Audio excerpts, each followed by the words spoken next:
Our most valued family, friends, and guests, especially our friends from around the world who have come from a long distance. Good evening.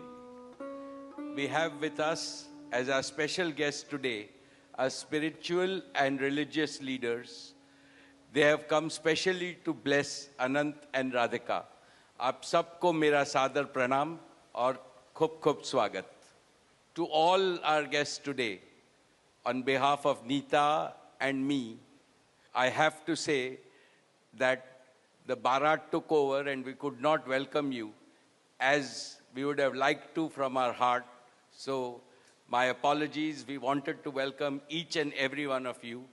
And I take this opportunity that Neeta, I, along with Shaila and Viren, welcome each and every one of you with a warm heart. In the Indian tradition, marriage is between two individuals, whereas a wedding is between two families and all their friends and near and dear ones. Therefore, we are profoundly grateful to all of you for sharing our joy and excitement at the auspicious wedding of Shubh Vivah Sanskar of Anant and Radhika. This is the final and the most auspicious ceremony of their divine union and the last wedding in our family. Neeta has worked very hard to curate a deeply immersive experience of India's rich culture and a spirit of a traditional Indian wedding. Over the next 2 days, participate wholeheartedly in the festivities and enjoy them to your heart's content. I am sure all of us together will make memories that will last forever. I must say that we have started well. I was overjoyed to see many of you dance rapturously in the Bharat ceremony as a part of the groom's procession. And only I thought that I could dance with my granddaughter, but Boris beat me to it. He had 2 daughters with him and he did a great job, Boris. So that truly was a hurricane, wasn't it? Now the calm has descended. It's time for the sanctified rituals of a traditional Hindu marriage in the presence of all our loved ones and well-wishers like you. On this long-awaited occasion, I invoke with utmost devotion the blessings of our Kul Devta, our Gram Devta, and Ishta Devta, and all the elders of the Ambani and the merchant families. The first to bless Anant and Radhika will be their doting grandparents, those who are with us today and those who are in heaven. Today I pray to the Almighty that Radhika and Anant be so blessed that their life together is filled with sukh, swasthya, samriddhi, and safalta, happiness, health, prosperity, and success.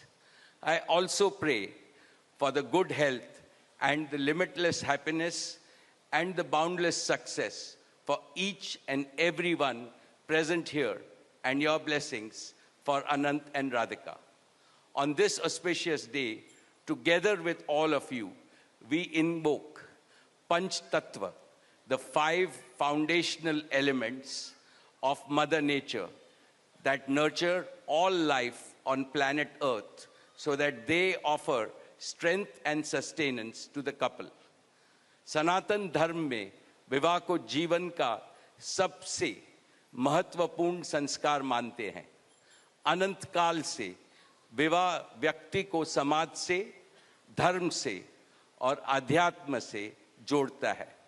When marriage is performed according to the Sanatan Vidhi, it acquires the divinity of celestial unions. Just as Lakshmi resides in Vishnu's heart, Anant will always keep Radhika in his heart. This will make their married life beautiful, blissful, smooth, and cultured. The Vedas regard marriage as a duty towards humanity. Marriage is the basis of a family. Family is a basis of community, and community is the basis of society and the larger human family. Marriage thus becomes the most essential guarantor of the continuity, cohesion, and well-being and progress of the human race. Therefore, the matrimony of Anant and Radhika commits them to serve humanity as a whole. Friends, guests, ladies and gentlemen, the air is filled with spiritual aroma. Gods and goddesses have descended from heaven into this Vaikuntha Lok. All of you have settled. And now, with your blessings and good wishes, let us begin the most pious ceremony of Shubh Vivah. Thank you. Jai Shri Krishna.